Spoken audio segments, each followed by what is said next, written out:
Back to the phone lines, 560 WQAM. What's your name? Where are you calling from? David, calling from South Carolina. All right, David, what you got? What's up, man? This is a really disappointing situation. Like, Chris Grier really put us behind the 8 ball with this team. Like, I don't even know what we should do right now. Like, we're an old team. You know, we have a couple of young pieces. We have no identity. Right now, like, what is our identity? Screen passes. Screen pass. Exactly. That's not going to win us a championship. You know, Tyreek Hill is great, but he's a smaller wide receiver. We're not even getting him the ball. Our offensive line is terrible. We have Chop Robinson, Achane, and Ramsey. I mean, those are our main pieces. We have a small quarterback. I understand he's extremely accurate. But again, we paid him all this money. I feel lost. Like, we have nothing, and we're stuck in this situation. Like, and it's all I feel the one person to blame is Chris Grier and also the owner, Stephen Ross, because you start from the top and work your way down to the bottom. And the owner is the main one in charge, and then Chris Grier. And they have some explaining to do for the Dolphins fan base. I'm a season ticket holder. We fly down for all the games, and tickets go up in price. And it's really disappointing. Yeah, every year. I'm worried. I'm 42 years old, and we have not been good in over 20 years. Yeah. I know that's the tough thing, man. And when the going gets tough, we don't get going. And every time, like this morning, I don't know if you listened to the pregame with Tobin and Alejandro Solana, they came on right away and said, I got a feeling about today. It's going to be great. And they go, Day, what do you feel? And I said, man, I don't want to be a bummer, but we say this every time, and we don't learn from the history that nothing changes. And it seems like Stephen Ross doesn't learn from the history. Maybe you got to get rid of Chris Grier. There has to be some changes, or else we're going to do this every single time we play a playoff team. We're going to say, we got this. It's going to be different. Yeah. Exactly. And this one was not even the weather. You can't even blame the weather. This was an indoor game. Nope. They played in the dorm. I know. Indoors. No excuses. And, you know, the Texans didn't play all that great. They just played good enough to beat us. That's what's frustrating. David, thank you so much. Their defense, they came out to play. Salute. They looked pretty nice. Salute. They're hungry. That defense is one of the best things I've seen in a while, but this team, unfortunately, not enough. 305-567-0560. Back to the phone lines, 560 WQAM. What's your name? Where are you calling from? Hello, go ahead. Alex, West Palm Beach. Go ahead, Alex. All right, so quick question. I know all the Tua haters are calling in. They're on the high horse right now, and they want to talk all this smack about Tua, right? What has Dan Marino done? He wants to play. I mean, I still think Tua is great. I still think he's an elite quarterback. I think he's just a couple plays away from being one of those quarterbacks that can win the games. And the other question is, I want to ask you this. What's your better how can you assure there's a better option out there than Tua? What happens if you do get rid of Tua and you get some bum like Skylar Thompson to go in there? Exactly. There is not. So I'm 42 years old. I've watched the Dolphins my whole life. I've watched the Dan Marino years where he's won some games and it looked great. But he couldn't get past Buffalo. He couldn't win in the cold. He couldn't win the big game. And the one time he did go to the big game, he got smoked by Montana. Yeah. This is the thing. And like my mama, Big Lynn, used to always say, be careful what you wish for. You just might get it. Everyone that's going out there and saying Tua's not the guy, he's not going to get us where we need to go, we need to get rid of him. You might get rid of him. And like I said, you might get a Skylar Thompson, or you might not even have a quarterback that can put together a game like Tua Tagovailoa. And you bring a point. Dan Marino, although a great quarterback, has great numbers, didn't win a lot of those big games. Never did. And every time he did go, it was just like, okay, well, we got a chance, but you know what? Oh, damn it, here we go. Same old Dolphins. Last time they did anything was back in the 70s. I wasn't even born then. Yeah, I don't remember those days. My grandfather was watching the games. Like, I am happy where we're at. Yeah, Grier has made some mistakes. I mean, Tua's working with this patch piece of an offensive line that is garbage. It is not good. It is not good. Garbage. I mean, the guys in there, man, were just unbelievable. So, yeah, man, it's frustrating right now, man. And what's the answer? We just got to make more plays. 305-567-0560, 560 WQAM. What's your name? Where are you calling from? Hey, I'm Howie from New York. All right, Howie, what's up? Well, listen, it's McDaniel and Grier's got to go. Everyone's saying it. You guys, as the radio host, have to say it louder. It's ridiculous. 3-15 for McDaniel against teams above 500. That's unacceptable. And this guy is supposed to be an offensive genius. It's unacceptable. We haven't thrown the ball down the field more than like 20 yards in weeks. You have two of the biggest weapons. Already. You have two of the biggest weapons on the outside in the game, and you're not getting them the ball. So how is this acceptable? It's not. I want you guys on the radio, starting with Joe Rose in the morning, calling for McDaniel and Grier to be fired. Howie, you're right. No, it's not acceptable. I'm not coming with a bunch of answers right now and that people need to get fired and stuff like that. But the record, the numbers you just threw out there, that is not acceptable. They do need to get fired. The draft picks have been atrocious. Yeah, Jalen Wright had 1 carry today. We traded up for him, by the way. Patrick Paul, he's playing because Teron Armstead's been hurt, although Teron Armstead's going to be a Hall of Famer. We've been signing old guys that get hurt, right? It's enough is enough. 24 years. Mm-hmm. It's unacceptable. So what are we going to do about it as Dolphin fans? We need to literally not show up to the stadium and send a message to Stephen Ross that we had it. They're flying banners over Giant Stadium, right, with airplanes calling for changes. I'm sick and tired of this nonsense. It is frustrating, and it's not been a short period. Like, you can maybe hear some New England Patriots fans like, we suck, this is unacceptable. Well, you had a good period. We didn't have that good period. If we run it back with Chris Grier and Mike McDaniel, and the excuse is Tua was out for 4 weeks, and that's why we missed the playoffs, if anybody buys season tickets next year, we're idiots. Howie, we're all idiots. I hate to say we're being duped again. You might get that though next year. You might get everybody coming back next year.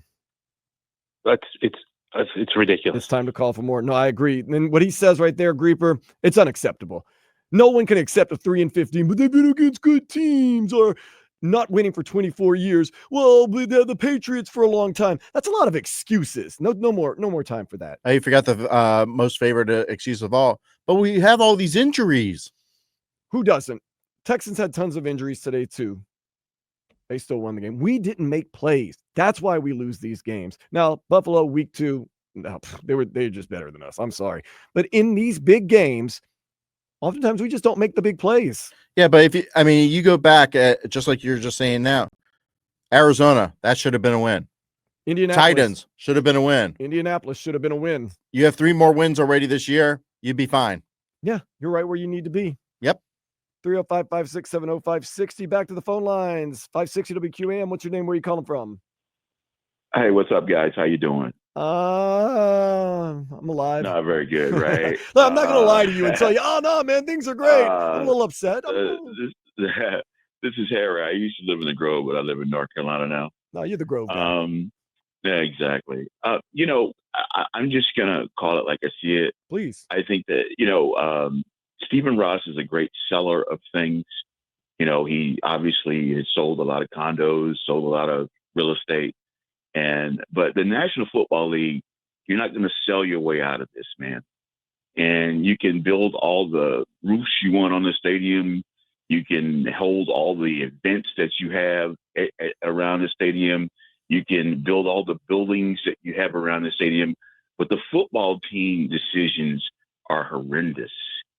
And they have been since you took over the team. Yeah. And that's just the way it is. And you're not going to be able to sell your way out of this.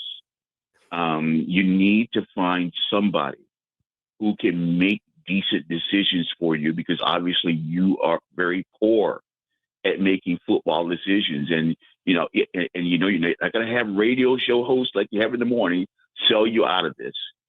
You're not going to have, your head coach who pontificates every time he's asked a question. He's not going to sell you out of this. All right. You need to make some serious decisions about this football team, because everybody now is starting to call out Stephen Ross. They don't give a damn about the tennis tournament.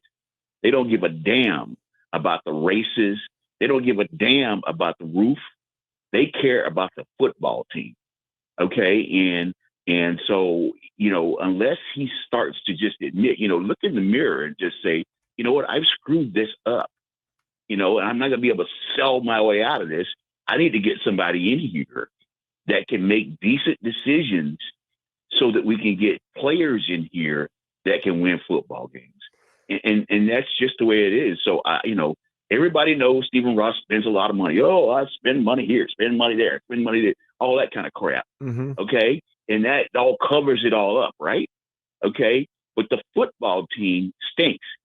Okay. And the decisions that you have, this guy, the head coach is a nice guy, I assume. I don't know him personally. Okay. But the Texans don't have that good of a football team. I mean, they're not that well coached. I mean, they were throwing the ball at the end of the game when all they had to do was run it and run the clock out. I was looking at the game and going, what the hell are they doing? All they have to do is run the ball, and they were throwing the ball, trying to give us the game. Okay? But we've got a quarterback that shouldn't be playing here. We all know that.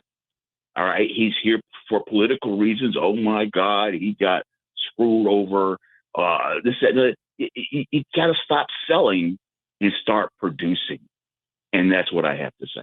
Yeah, I mean, I hate to get to it. Like in the great show Entourage, Ari Gold once said, in life, there are only scoreboards, no asterisks. And it's reasonable to think about this, Creeper. If you're a fan of an organization and a football team like the Miami Dolphins, like the Green Bay Packers, like the New Orleans Saints, it's understandable that there's going to be an ebb and flow. There's going to be down times because you're going to have to rebuild and retool. And there's going to be high times because you've retooled and rebuilt.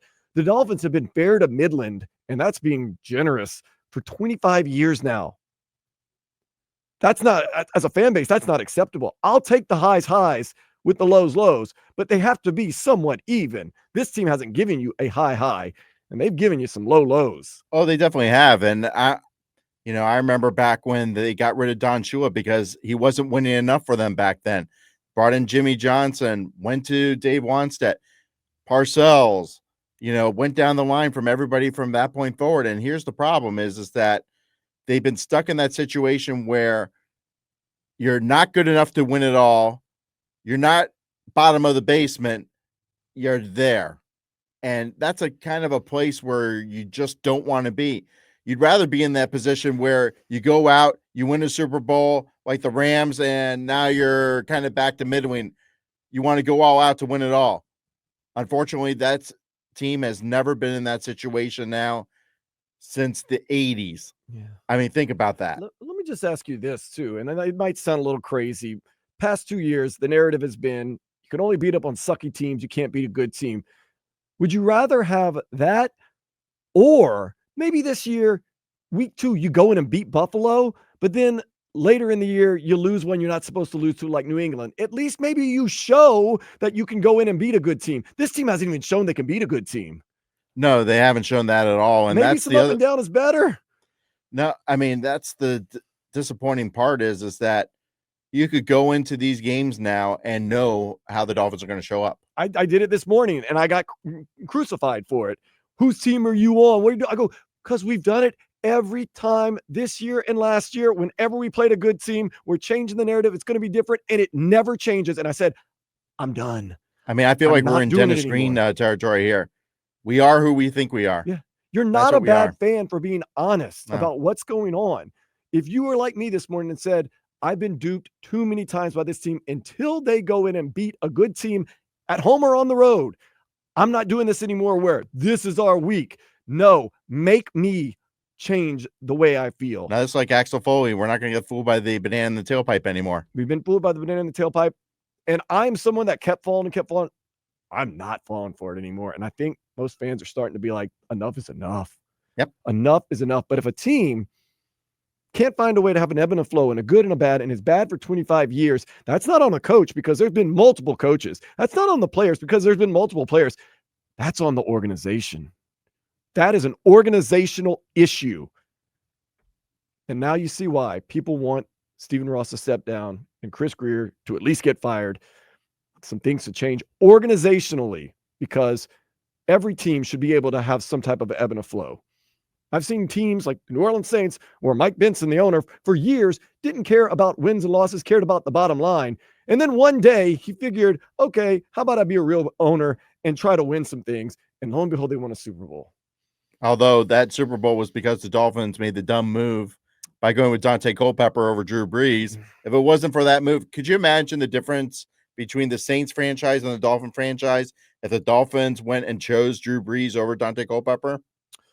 You would have probably, the Dolphins would probably have 2 Super Bowls now.